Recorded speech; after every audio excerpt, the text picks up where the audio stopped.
വളരെ ഗുരുതരമായ ഒരു ആരോപണമാണ് എറണാകുളം ജനറൽ ആശുപത്രിക്കെതിരെ വൈക്കം സ്വദേശികൾ ഉന്നയിച്ചിരിക്കുന്നത്. പ്രസവ ശസ്ത്രക്രിയയ്ക്കിടെ വയറ്റിൽ നൂൽ കുരുങ്ങി എന്നാണ് ആരോപണം. ഈ വിഷയത്തിന്റെ യാഥാർത്ഥ്യം നമുക്ക് അറിയേണ്ടതുണ്ട്.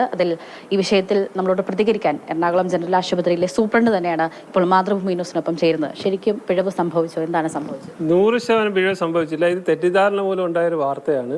കാരണം 19/9/2024 ഈ ഇത്തരത്തിലൊരു പെൺകുട്ടി ഇവിടെ അഡ്മിറ്റായിരുന്നു. 41 വയസ്സുള്ള ഷബീന എന്ന പേരുള്ള പെൺകുട്ടിയാണ് ഇവിടെ അഡ്മിറ്റായത്. പ്രസവത്തിന് വേണ്ടി തന്നെയാണ് അഡ്മിറ്റായത്.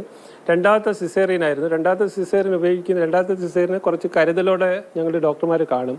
കാരണം ഇത് സൂച്ചറിങ് ആണ് ഇതിന് പ്രധാനപ്പെട്ട ഒരു കോംപ്ലിക്കേഷൻ വരാൻ സാധ്യതയുള്ളൊരു ഏരിയ. സൂച്ചറിങ്ങിനായിട്ട് ഉപയോഗിക്കുന്ന മെറ്റീരിയൽ ഉണ്ട്. വൈക്കിൾ എന്ന പേരുള്ള മെറ്റീരിയലാണ് സൂച്ചറിങ് ഉപയോഗിക്കുന്നത്. ഈ വൈക്കിളിന് നീല നിറമാണ് ഉള്ളത്. ഈ നീല നിറമുള്ള സൂച്ചറിങ് മെറ്റീരിയലിന് ഒരു പ്രത്യേകതയുണ്ട്. ഒരുപാട് നാളെടുത്ത് അലിഞ്ഞു പോകുന്നത്.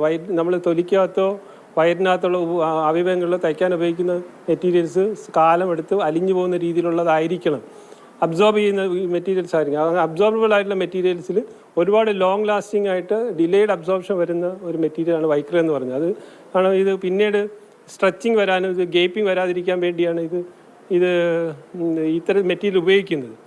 അത്തരത്തിൽ മെറ്റീരിയലാണ് ഈ ചിത്രത്തിൽ കാണുന്ന നിങ്ങൾ കണ്ടെത്തിയെന്ന് പറയുന്നത്. അതൊരു ശസ്ത്രക്രിയ പിഴവല്ല, സ്വാഭാവികമായിട്ട് ശാസ്ത്രീയമായിട്ട് ഉപയോഗിക്കാൻ നിർബന്ധിതമായിരുന്ന സൂച്ചർ മെറ്റീരിയലാണ് അത് കാണുന്നത്. അതൊരിക്കലും ഒരു ഫോറിൻ ബോഡി, വേറൊരു ഫോറിൻ ബോഡിയല്ല, അതൊരു വീഴ്ചയല്ല. ശാസ്ത്രീയമായിട്ട് പരമായിട്ട് പ്രോട്ടോക്കോൾ അനുസരിച്ച് ഉപയോഗിക്കുന്ന സൂച്ചറിങ് മെറ്റീരിയലാണ് ചിത്രത്തിൽ കാണുന്നത്. തെറ്റിദ്ധാരണ മൂലം ഉണ്ടായ ഒരു വാർത്തയാണിത്. ഷബീനയ്ക്ക് റിയാക്ഷൻസ് കുറെ ഉണ്ടായി പറഞ്ഞു, നീർക്കെട്ടും അതുപോലെ സ്വാഭാവികമാണ്. കാരണം ഒരു ആക്ച്വലി ഇത്തരം സൂച്ചറിങ് മെറ്റീരിയൽസ് ഉപയോഗിക്കാതെ നമുക്ക് ഒരു വൂണ്ട് ക്ലോസ് ചെയ്യാൻ പറ്റത്തില്ല. നിർബന്ധമായിട്ട് സൂച്ചറിങ് മെറ്റീരിയൽ ഉപയോഗിക്കണം. അപ്പോൾ സൂച്ചറിങ് മെറ്റീരിയൽ ഉപയോഗിക്കുമ്പോൾ സ്വാഭാവികമായിട്ടും ഒരുപാട് നാൾ ഇത് ആക്ച്വലി ഫോറിൻ മെറ്റീരിയൽ തന്നെയാണ്. ഒരു പുറത്തുനിന്നുള്ള നമ്മളെ മനുഷ്യ ശരീരത്തിൽ നിന്നുള്ള സാധനമല്ലേ, കൃത്രിമമായിട്ടുണ്ടാക്കുന്ന മെറ്റീരിയലാണ്. അപ്പോൾ ഇത് ഒരുപാട് നാൾ നമ്മൾ കോശമായിട്ട് കോൺടാക്ട് ചെയ്യുന്ന റിയാക്ഷൻ വരാനുള്ള സാധ്യതയുണ്ട്. റിയാക്ഷൻ എങ്ങനെ കാണുന്നത്?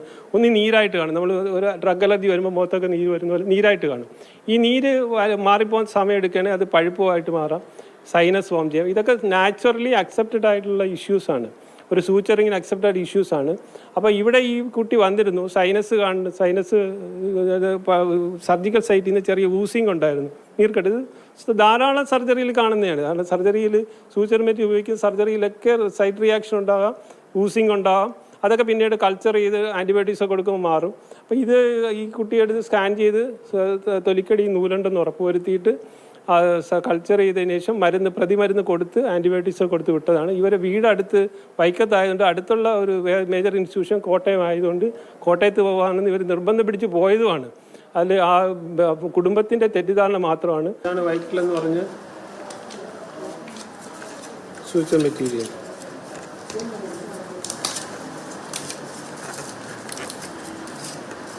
ഇതാണ് വൈക്കിൾ എന്ന് പറഞ്ഞ സൂച്ചർ മെറ്റീരിയൽ. ഇതാണ് ഷബീനയ്ക്ക് സൂച്ചറിങ്ങിനായിട്ട് ഉപയോഗിച്ചിരുന്ന മെറ്റീരിയൽ. ഇത് സാധാരണഗതിയിൽ 90 ദിവസം വരെയും ചില ഘട്ടങ്ങളിൽ ഒരു വർഷങ്ങളോളം അലിയാതെ കോശത്തിനകത്ത് തന്നെ നിലനിൽക്കുന്ന മെറ്റീരിയലാണ്. ഇത് അവരുടെ ബെനിഫിറ്റിന് വേണ്ടിയാണ് ചെയ്യുന്നത്. കാരണം പിന്നീട് ഉണ്ടാകുന്ന ഇൻസുലിൻ പോലുള്ള കാര്യങ്ങൾ ഒഴിവാക്കാൻ വേണ്ടിയാണ്, വൂണ്ട് ഹീലിംഗ് പ്രൊമോട്ട് ചെയ്യാൻ വേണ്ടിയാണ്, അല്ലെങ്കിൽ വൂണ്ടിന് സ്കാറിന് സ്ട്രെങ്ത് നൽകാൻ വേണ്ടിയാണ് ഇത് ഉപയോഗിക്കുന്നത്. ഇത് പക്ഷേ ചിലർക്കൊക്കെ ഇത് റിയാക്ഷൻ ഉണ്ടാക്കാറുണ്ട്. ഷബീനയ്ക്ക് റിയാക്ഷനായിട്ടാണ് വന്നത്. അത് അവരുടെ വീട് വൈക്കമായതുകൊണ്ട് അടുത്തുള്ള മേജർ ഇൻസ്റ്റിറ്റ്യൂഷൻ കോട്ടയം ആയതുകൊണ്ട് അങ്ങോട്ട് പോകാൻ സ്വമേധയാ ചോദിച്ചു വാങ്ങിച്ച് ഇവിടുന്ന് പോയതാണ്. ഈ ആശുപത്രിയിൽ യാതൊരു വീഴ്ചയും സംഭവിച്ചില്ല. എല്ലാ പ്രോട്ടോക്കോളും പാലിച്ച് തന്നെയാണ് ഇവിടെ സർജറി ചെയ്തിട്ടുള്ളത്.